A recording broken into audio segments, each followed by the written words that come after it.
Yes. Hey everybody. Isn't Gio great? What a great dude. It's guys like that make this fun. It's a really tough business, and it's a lot of pressure, and it's tough, and a lot of hard work and a lot of hours, but it's about the guys, right? And when you got guys like Gio, it makes it all a lot better. Um, just wanted to start with a couple things to let you know. Although this is a hard business, it's been an honor working with Coach Brown and the rest of the staff, and we're in the process of becoming a really good team, and in the process of becoming something special. And I'm glad to be a part of that process. Then the final thing is, it's a huge home game this weekend. We're going to need our students and our fans to be at their very best, because it's a really good Syracuse team coming in here. I know Coach Babers, and I know Rocky Long, and if there's one thing I know about those two guys, they'll have a tough-minded, physically tough football team coming in here on Saturday. Pumped for the opportunity, and looking forward to seeing our guys play on Saturday. What questions do you guys have for me? Andrew, start us off. Hey, Coach, we talked to Tim Cross a couple weeks ago, and I asked him about what he's learned from you and how that working relationship has been. And he couldn't have said enough positive things, and Mac has alluded to it previously as well. Can you sort of take us through that relationship with Coach Cross and some of the things that you've been able to impart on him that's made him a better coach?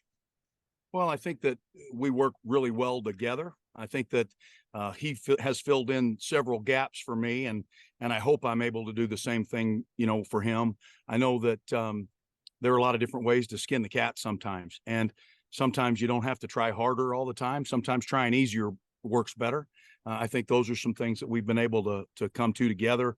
I think the other thing is just in terms of how we work our guys in practice and how we prepare to execute a game plan, for the coming Saturday. I think that's a big part of it. Rather than there are some drills that are designed that are better in the winter program, some drills that are better in spring football, and some drills that are better when we're preparing to play a game. And I think that those are things, as we talk together about what we're doing as a group, it's good to be able to have that give and take and some ideas shared about what's best to prepare for a game.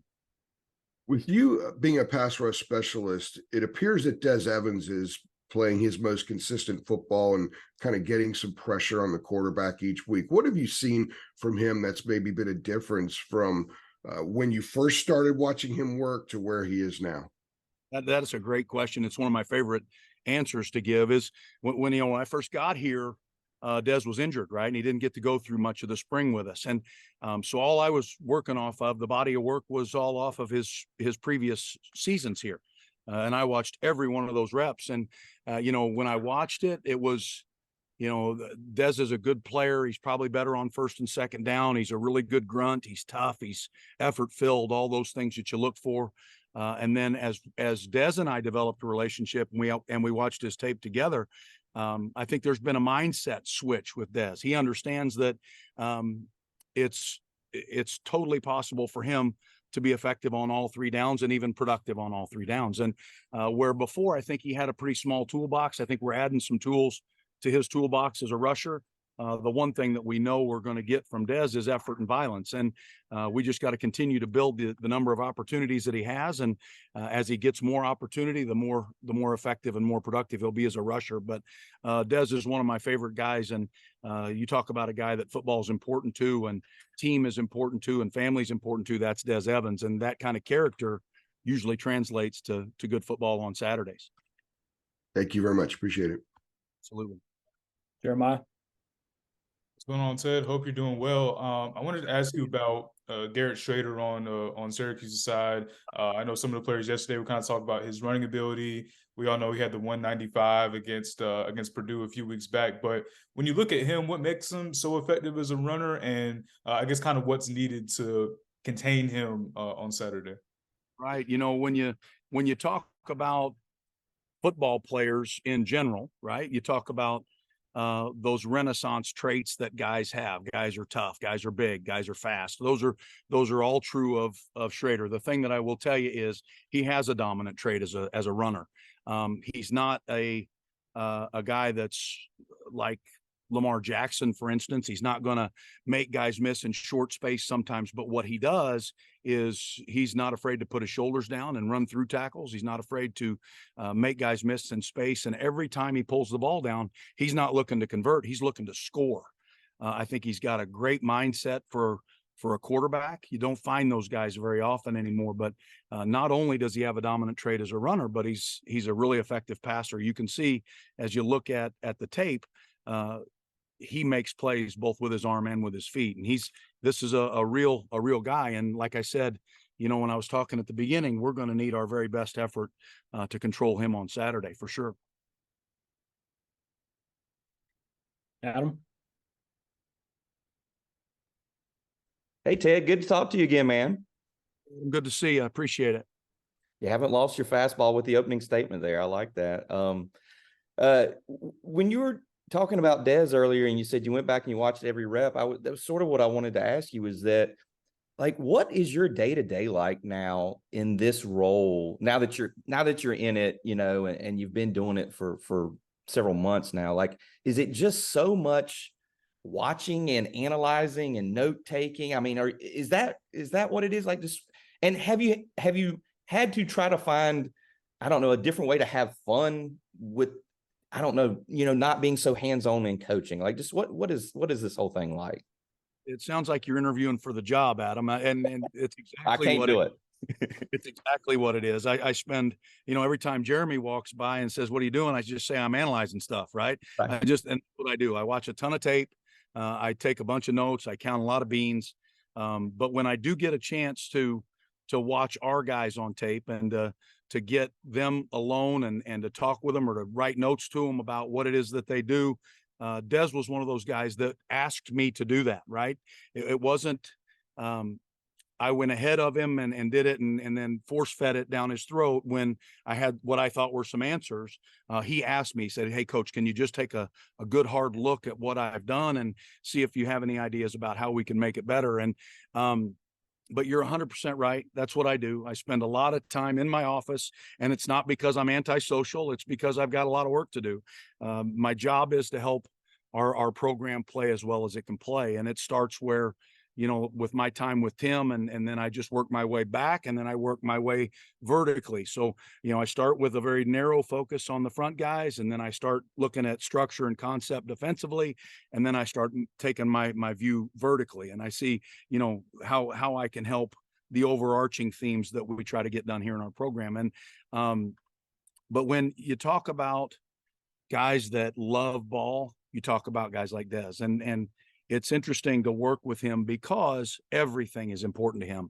If you asked him what's important to him, he would tell you just about everything. Being a great son, being a great friend, being a great player, his spirituality is important to him. Everything's important to him. So he's an easy one, right? The guy is a sponge, and he wants to learn everything that he can. And it's hard to beat people like that, right? He's a really good person.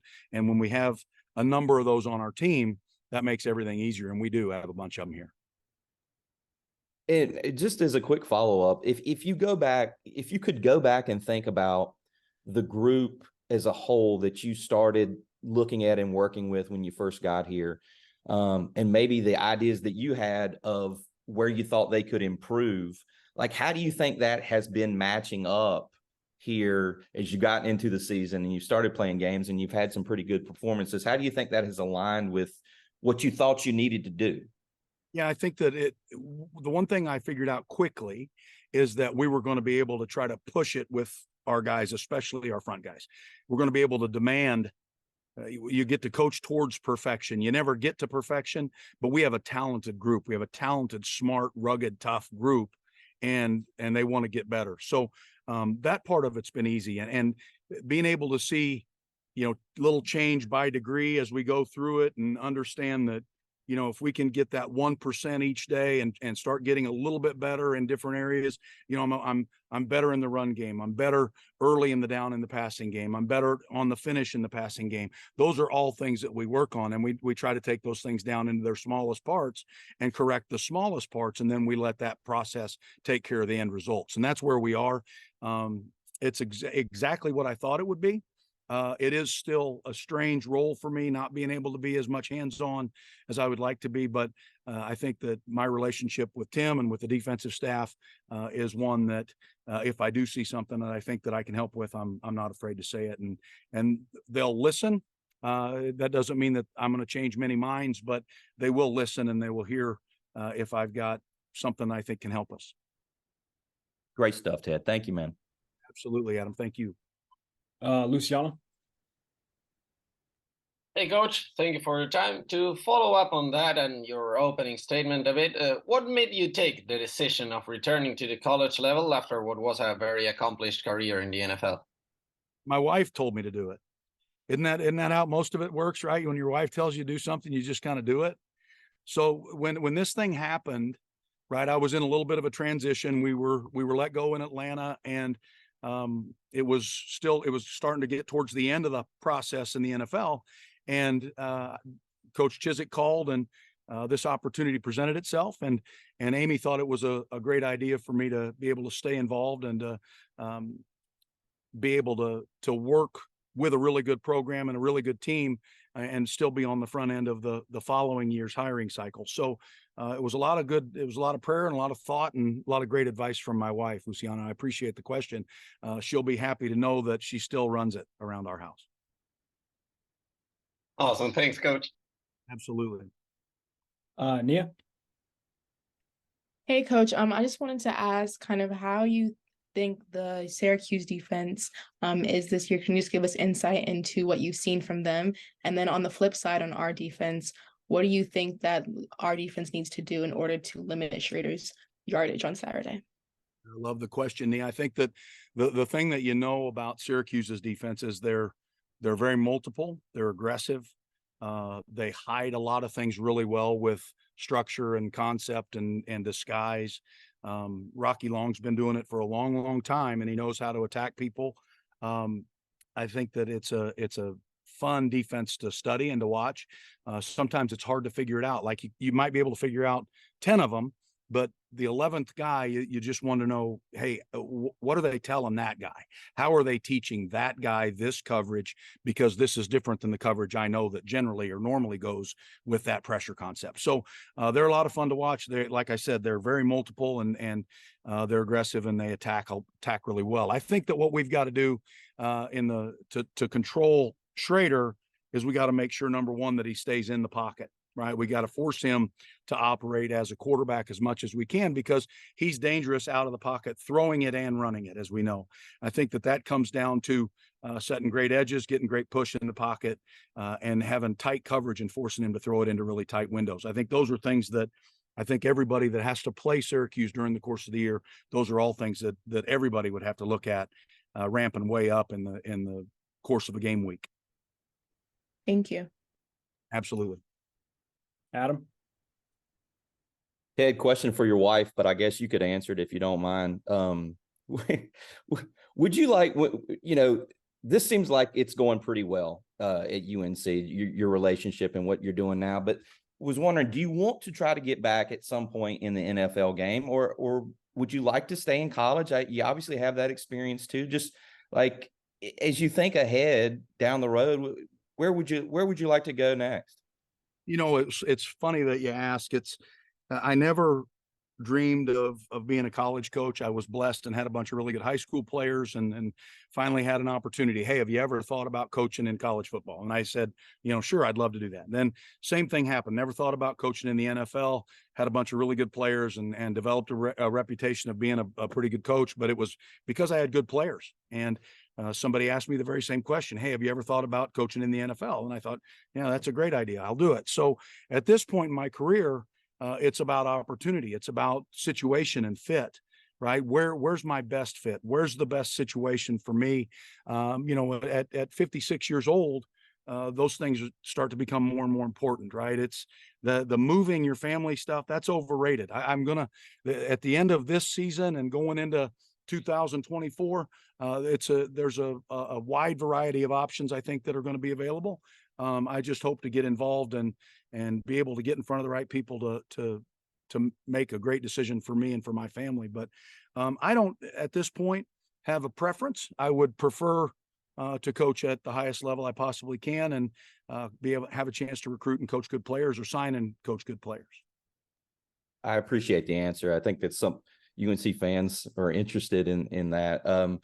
What in terms of fun question, in terms of the smack talk between you and possibly Clyde and Freddie and the guys who've been in the NFL for a while, like how is that working out? I can imagine it might be tough to get a word in on Freddie the way he operates, but like what are the old war stories there between you guys, and who's like really giving it to the other one when y'all talk about that type of stuff? Well, Clyde's too nice to have a lot of smack talk. Okay, so Clyde and I are on a really great position. Freddie, on the other hand, is a guy that if he'll talk, and make no doubt about it, I will talk back when I need to. It's a fun group of coaches on our staff, and you know, Freddie Kitchens has a huge personality, but there's no shortage of that on our staff, and I think that the bust and chops is pretty widespread. It never really stops, but we also have a really serious head football coach, and with that being said, there's not a lot of time for a lot of things that just distract or detract from what it is that we're trying to get done as a team. Great stuff, Ted. Thank you, man. Absolutely, my pleasure. Michael, wrap us up. Hey there, Ted. So getting back to the defensive line, it just feels like right now that's probably the deepest room on the defense. There's just a lot of dudes in that room, I think it's fair to say. So when you're helping Tim and Gene organize the depth chart, like, is it difficult, or is there a certain art to not ruffling any feathers? Because there are guys that are just not going to play as much. Yeah, is it? I'm sure it's more of a challenge in college than the NFL because the rosters are bigger. Right. You know what I think is really fun about our group up front is we don't have a lot of ego in our group. So it's all about carving out roles and where guys can carve out a role. For instance, Tamari Fox would probably be a really good first and second down player, but he's carved out a pretty good role on the third down stuff, right? And Travis Shaw, same thing, right? He would love to rush the passer more, but his role is a little different. And as long as we get our guys doing what they do best most often, we got a chance to play good defense, especially with our front guys. And you are so correct. They've done an outstanding job of recruiting really good defensive linemen here. And we've got big where we need big. We've got strong where we need strong. We've got smart where we need smart. And we've got tough all across the board. So these guys are warriors, and all they want to do is help our team win. So I haven't had one day or one instance where I felt, you know, that's a really selfish thing that player said, and so when we sit down, we talk about players and the roles that we carve out for them, and the roles that they earn. That's the biggest thing, is they earn the roles, right? When they show that they can rush the passer in practice, they're going to rush the passer in games. And when they show that they're really good in the run game in practice, they're going to be good on first and second down in the games. And all of our guys have dominant traits, and we try to use them as much as we can. But it's a great testament to Tim and the recruiting staff, and to our whole staff that's recruited those defensive line guys. And make no mistake about it, there's a bunch of good players in this state and in the states close to us, and we just got to continue to get the best ones. Thanks. Coach, thanks for your time. Thanks, Tyler. Appreciate you. See you guys. Thanks, Coach.